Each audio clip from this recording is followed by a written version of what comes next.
Hello বন্ধুরা, তোমরা সবাই কেমন আছো? আশা করছি সবাই খুব ভালো আছো আর আমিও খুব ভালো আছি। আজকে তোমাদের সাথে আমি সেকেন্ড ব্লগ শেয়ার করছি।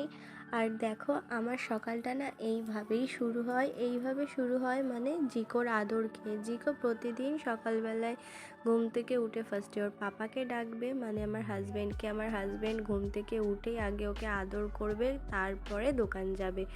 মানে এটা আমাদের অভ্যাস হয়ে গেছে। ওর ওর আদর না পেলে যেন আমাদের সকালটা ভালোভাবে শুরুই হয় না। তো বাবাকে ডাকার পর তারপর আমাকেও ঘুম থেকে ডেকে তোলে যে মা ওঠো, বাবা চলে গেছে, এবার তুমি ওঠো, আমার সাথে খেলো। আর যাদের বাড়িতে এরকম পেট আছে তারা মানে ওরা হয়তো বলতে পারে না ঠিকই, কিন্তু প্রতিটা কথা বুঝিয়ে দেয়।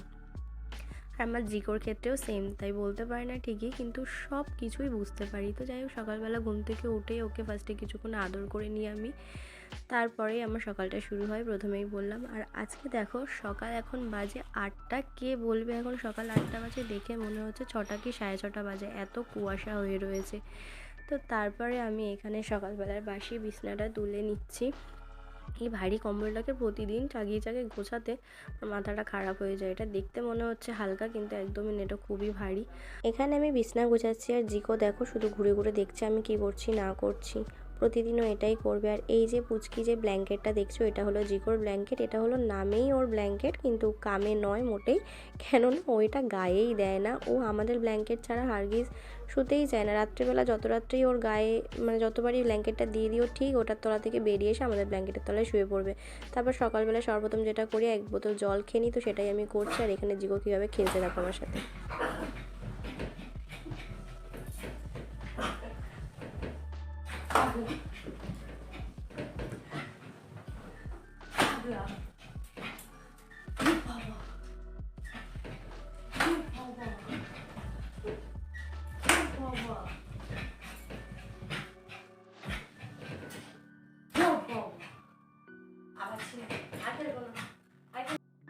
বিছানা গোছানোর পর তারপর আমি এখানে নাইটিটা চেঞ্জ করে নিচ্ছি। সকালবেলা ঘুম থেকে উঠে আগে আমি বাসি নাইটিটা ছেড়ে নিই, তারপরে আমি এখানে ঘর ঝাড় দিতে চলে এসেছি। আমার ঘরটাই বাকি ছিল, মা বাদ বাকি ঘরগুলো ঝাড় দিয়ে মুছে নিয়েছে। তো আমি ভাবলাম আমার ঘরটা এখনও বাকি আছে, তো আমি মুছে নিই।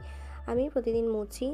যেদিন সকালবেলা যে তাড়াতাড়ি ওঠে, মা যেদিনকার সকালে তাড়াতাড়ি ওঠে মা মুছে, আমি যেদিনকে তাড়াতাড়ি উঠি আমি মুছি। আর আমি না এইভাবে ন্যাতা দিয়ে মুছতে ভালোবাসি, কেননা দেখেছি এইভাবে মুছলে না ঘরটা বেশি পরিষ্কার হয়। ওই লাঠি দিয়ে মুছলে অতটা নোংরা যায় না। আমার এইভাবে মুছতেই ভালো লাগে, তাই আমি এইভাবেই মুছি। তো তারপরে দেখো, আমি এখানে ব্রাশ নিয়ে এখন যাচ্ছি ছাদে। আর কালকে জামা কাপড় কতগুলো কেচেছিলাম এখানে আছে, সামনেও কতগুলো জামা কাপড় আছে। তো এগুলোর মধ্যে কোনোটাই শুকায়নি, সবকটা ভেজা ছিল, হালকা হালকা ভেজা ছিল, বেশিরভাগটা শুকিয়ে গেছিলো। কেননা কালকে একদম রোদ দেয়নি, মানে রোদ ছিল না। তাই ভাবলাম আজকে সকাল সকাল এগুলো মেলে দিই। মেলেও বা কী হবে জানি না, ছাদে যেইটুকুনি হাওয়া আছে হাওয়াতে সকালে শুকাবে, না শুকালে আবার এগুলো নিয়ে চলে আসতে হবে। রোদ তো আজকেও নেই। কি বাজে একটা ওয়েদার দেখো, সকাল থেকে এরকম একটা বাজে ওয়েদার দিয়েছে। এখন 8টা 8:30 বাজে যায়, কে বলবে এখন এত বেলা হয়ে গেছে? দেখে মনে হচ্ছে সবে এখন ভোর হয়েছে। পুরো অন্ধকার হয়ে আছে। ঠান্ডার মধ্যে এরকম ওয়েদার কার ভালো লাগে বলো? তার মধ্যে সেরকম পরিমাণে হাওয়াও দিচ্ছে। দেখো তোমাদেরকে জুম করে দেখাচ্ছি আমি, মানে সূর্য দেখাই যাচ্ছে না, ঢাকা পড়ে আছে। তো যাই হোক, তারপরে আমি এখানে জামা কাপড়গুলো একটা একটা করে মেলে দিচ্ছিলাম। প্রতিদিন এটা আমাকে করতে হয়। এক এক সময় যেন ভালো লাগে না, ছাদে 10 বার করে ওঠা আর ছাদ থেকে 10 বার করে নামা। আর মাঝে আমার পেটে একটু ব্যথা করছিল, কেননা মাঝে খুব এই বারবার করে এই ওয়েদারের জন্য আবার মাঝে কদিন একটু বৃষ্টি হয়েছে। তো একবার ছাদে আমি যাচ্ছি, এই বৃষ্টির কারণে আবার জামা কাপড়গুলো তুলতে আসতে হচ্ছিলো। আর আমার যেহেতু অ্যাপেন্ডিক্স অপারেশান হয়েছে, তো সেলাই আছে, তো বারবার ওঠানামা করলে আমার একটু পেটে ব্যথা করে। তো যাই হোক, জামা কাপড়গুলো মেলার পরে দেখো তোমাদেরকে দেখাচ্ছি আমার বরের দোকান। এই যে অরেঞ্জ কালারের যেটা দেখতে পাচ্ছ, এটা হলো আমার বরের দোকান। আমি যখনই ছাদে আসি আমার বরকে মাঝে সাঝে দেখতে পাই, তো ভালো লাগে। তো যাই হোক, এখানে জামা কাপড় মেলা হয়ে যাওয়ার পর আমি এখন নিচে নামছি। এখন যাব আমি সকালের টিফিন বানাতে। তো আজকে সকালবেলায় করছি ডালিয়া। বেশিরভাগ দিনই সকালবেলায় ডালিয়া করি। ডালিয়াটা খেতে আমার বর খুব ভালোবাসে।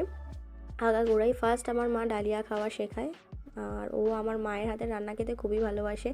তো যাই হোক, এখানে আমি যা যা সবজি পেরেছি সব সবজি দিয়ে দিয়েছি ডালিয়াতে। আর আমি যখন ডালিয়া করি, সবজি ছাড়া ডালিয়া করতে আমার একটু ভালো লাগে না, সবজি দিয়ে করলে বেশি ভালো লাগে।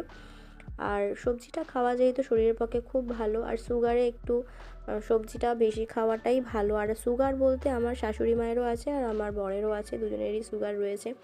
এক টাইমে সবজি আমি খেতাম না, কিন্তু এখন বিয়ের পর সব খেতে শিখে গেছি।